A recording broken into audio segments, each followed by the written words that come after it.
Hey, everybody, welcome to Big Blend Radio's Toast to the Art Show. We're very excited today because we're going back to Tucson, Arizona virtually to hang out with the Tucson dude, Lance Labor. Lance is the executive director of the DeGrazia Gallery-in-the-Sun. It is a 10-acre historic landmark in Tucson. If you haven't been there, you you just got to go. Would kick your butt if you don't go there. That's all we're saying. Okay. And no, it is really when anybody talks about going to Tucson, I say, if you want to see something completely unique, you've got to go to the gallery. It is absolutely amazing. Check out the website, DeGrazia.org. But welcome back, Tucson dude. How are you doing? I'm doing good. Thank you. Hey, how is Tucson? Now, right now we're recording this in Prescott. We're in the Southwest. We've had a little monsoon action. We've seen peccaries. We've seen deer. It's beautiful. Well, it's not quite that nice here. It's been really hot. It's a little better than it was, but yeah, last week was pretty brutal. It was brutal, I think, for the whole West. It got super hot. Even when we were in Oregon, it got really Well, it's supposed to get very hot in the Pacific Northwest this week, like over 110 or 115 degrees. They've never had that. Wow, it's changing a lot, but that's the one thing about the galleries. People can come inside. It's one of those activities. I love summer in the desert because I love to walk in in the Saguaro Park and all the amazing parks you have early in the morning, take an evening hike. But in the middle of the day, when it does get hot, you can go to the gallery, which is really awesome. And it's also air conditioned. That's important. That's important. How's the cactus corral doing? Are the cactus all in bloom? Yeah, everything is the sorrels are still blooming a little bit. Oh, really? But everything else is kind of winding down. Okay. There'll be a few things blooming, but most everything is bloomed already. All the prickly pear and so I know we want to talk about the new exhibit, but also just for people that may not have heard of Ted DeGrazia, he's known as the most reproduced artist in the world. And this is a gallery that he built, right, with the indigenous people of the area. He's known for his Southwestern art, and he has the gallery. You can see his home. You can also go to the mission, which is back open for everybody. Right. So you covered it. You covered it all. Did I do it? I did it. You did. You did good. I think we've never done this before, Lance. Well, no, we haven't. No, but the gallery is. I mean, awesome. you don't even need me. Yes, we do. Yes, we do. Yes, we do. Now you got to tell the stories of DeGrazia because there's always something new, and that's what always blows my mind. There's always something to learn about Ted DeGrazia or Marion. I wish we had met him, but does he? When you've met him, did he share his stories openly, or is he mostly put it through his paintings and his books? I was a really little boy, and I didn't really spend much time with him. But I think he was a great storyteller, truth or fiction. Yeah, right. And people loved it. That was what they loved about him.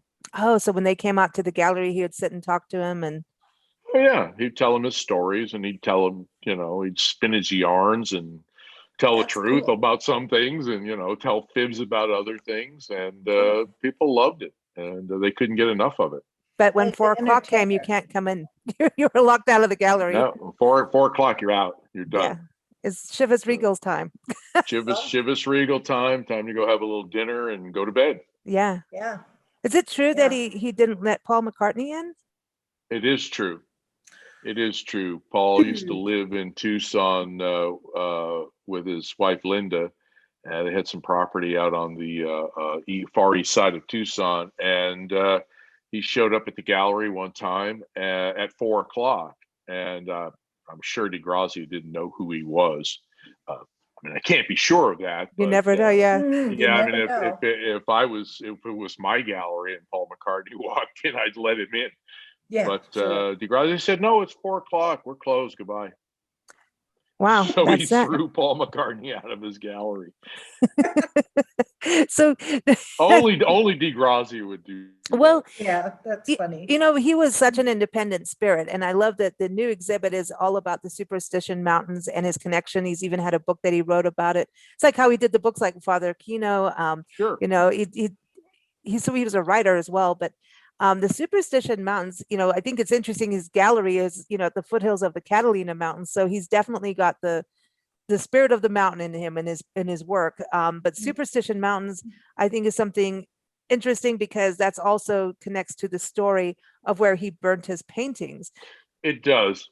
DeGrazia was the Superstition Mountains were really special to him, probably more special than any other place. And he prospected gold there. He camped. They used to take pack trips through there. And and that was where he burned his paintings. So yeah, the superstition, and he also was a big fan of the Lost Dutchman legend, which he managed to kind of usurp for himself and turn it into his own legend. The guy was a genius. So he did really love the mountains. So he's really a personality, but what I really like about the gallery is it isn't that stuffy, unwelcoming, you need to be rich, and it's not pretentious to go into the gallery like a lot of galleries are. So it's welcoming, it's pretty, it's a fun gallery. Well, the something about DeGrazia too. He was a regular man. He was a he was a very talented and a very driven guy. But he was a regular man. He was a very wealthy man by the time his career was over and by the time he died. And I don't think money meant all that much to him. He had made it big, but the guy lived very simply all his life. And he bought a car, he bought a Mercedes, every now and then. But that was about as big as it got. Did he ever paint in front of people? Because inside the gallery you've got his studio, and that's also where some of the exhibits are. You've got over 15,000 pieces that are permanently on display, whether it's ceramics or even jewelry, to paintings. But then you have these rotating exhibits like the one that is the Superstition Mountains one. And that goes until January 22nd, everyone. January 22nd, 2022. Can you believe we're talking about 2022? I can. What happened? So much fun. We all got old. My gosh. But when he's got a studio in there, but did he paint and then people would see him paint, or was that something very private? He painted a lot by himself in the evening. But he painted, he would go out to the Santa Fe Mission. And he would paint. He would set up his easel or whatever, and paint a model out there. And I suppose whoever walked by saw him. Everybody knew who he was. But it's a hard question to answer because I really don't know. I wonder, like in the Superstition Mountains, I know one of the paintings is of a pack mule. And, if we've driven through there, there's that Apache Pass. Have you done that? It's right out. What Lost Dutchman is now a state park, that area. But there's that dirt. Well, it was dirt, the Apache Trail or dude. That's a scary road to drive. But, going into the mountains, he had the pack mule. I wonder if he had art supplies in there. And he had to have sketched when he went out there in the mountains. I'm sure he did. Yeah. I'm sure he did. But and that's where they went up to burn the paintings. And that was to save his family from getting taxed on them, right? That was to pretty much save himself from getting taxed. I think the IRS really drove him crazy, and that was the best he could do. or at least that's the only thing he could think of to do at the time. He burned $1.5 million worth of paintings, but then he turned around and set up a nonprofit foundation, which kind of insulated him from taxes. Yeah. So were they taxing him on paintings that weren't sold yet? Yes. See, that's bull. That's just pure no. That's not right. Do they tax grocery stores on all the stuff they haven't sold yet? I don't know, Yeah. but all I know when it comes to art, at least when it came to DeGrazia, they would tax him on the market value of his paintings. And he would say, well, these aren't sold yet. These are just here. These are just my paintings in storage. And they say, no, that's your inventory. No, you see, that's really bull. Shame on Well, them. and the problem is it hasn't changed. It's still the same to this day, and artists are still taxed to death, but they can't take the only thing they can deduct from their taxes is their materials, their paint, their brush, their canvas. Wow. That's something to think of. Yeah. Yeah. Well, they tried for many years. DeGrazia was connected. He knew all the Arizona politicians, and everybody knew him and loved him, and they tried to help him, and they tried to change this, but they just never were successful. Wow. That's funny. I'm just thinking back. Oh, by the way, IRS, I do not act as an artist anymore. Yes. But when I did my taxes, I really just it made sense to me that you pay taxes on what you sold. Yeah. And not anything well, that wasn't but sold see, yet. you didn't have this huge, giant collection. No. And, you weren't, I don't really know this, but I'm assuming you weren't quite as commercially successful as DeGrazia. He had a target on him. He made a lot of money. And you were living in Africa. She did really well, but she was living in Africa and England and, doing that. So it's a little different, but Africa was cool because you didn't pay any taxes at all. But, yeah, right. Yeah, it's a different thing, but with him, his name was so huge. It was because after the UNICEF thing, and also he, Arizona Highways, they knew him. That's one of the important things is his legacy of popularity. Yeah, absolutely. But they got him. They got him coming and going. Wow. So that's unfair. It was unfair. And he put an end to it. He put an end to it, and so that's where we are today. Mm-hmm. Wow. We're a nonprofit foundation that doesn't have to pay taxes, but we have to give away so much money. The only difference is we can choose who we give it to.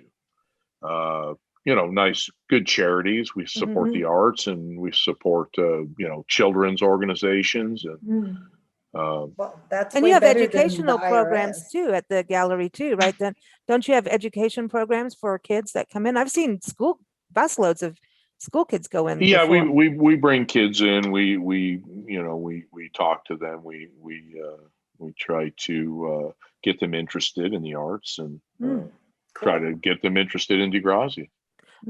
DeGrazia's love of the arts. Do you know if his parents were artistic, or is this something that he just got into when he was a kid? They were more musically inclined. I honestly, you're talking about the 1800s here. And we have a lot of old archival photos of the father, playing a trumpet, and DeGrazia did too. Yeah. Yeah, they were a musical family. I think as far as being an artist goes, I think that came in his early days at Morenci. There's a lot of colors that surround a copper mine, and I think he was intrigued by all of that. And he used to try to make his own colors, and he did a lot of sculpture. He would take the clay in the area and make different things, and heads of Christ, and he was a very young man. And he painted on the tortilla. He knew at an early age. He painted on the tortilla. Yep. Anything he could. I mean, that's what I always talk about when you're on the show. To me, is his unlimited creativity. He just did whatever he wanted to do. He did pretty much. And if he wanted to paint on a toilet bowl, the little bally thing, what's that? The little Floater. The floaters. toilet floats. Yes, he did. He You did. know, why not? He made them into ornaments. You know. Well, I think part of that was in his early days, he didn't have any money. So he painted on whatever materials he could find, wood, copper, metal, whatever. And, as he became more and more successful, he bought more and more canvas. Yeah, right. That's it. And Chivas Regal. And Chivas Regal. Right. Well, I bring that up because you even have that set up in the studio. I'll never forget the last time I came to see you. And no, it wasn't the last time, it was the time before. And we recorded an interview, and you were talking to somebody coming in the gallery. And I came back and I said, yeah, well, I took a sip of the Chivas Regal and you believed me. What does that say? Why wouldn't I believe you? Yeah, I know. It was so funny. I was like, no, I really didn't. But I don't touch things in museums. I'm very good. It's a gallery and a museum in a way, because it's an attraction. Well, but it is now known as the DeGrazia Gallery-in-the-Sun Museum. Oh, let's see. We added museum. Yeah, because it is a little bit of both. Mm-hmm. It's a National Historic Landmark, so that's really a good designation. What I think is also cool about people going, obviously seeing the different exhibits gets people to come back in the gallery all the time to see something new that are out of the archives. But you see things like the Christmas trees outside. The both of them, they're it's not I don't want to say cemetery because I know it is, but it's different when you go there. You're talking about DeGrazia's grave? Yeah. Uh-huh. It's a one-man cemetery. But isn't Marion, wasn't her ashes sprinkled at the tree? Yeah, right.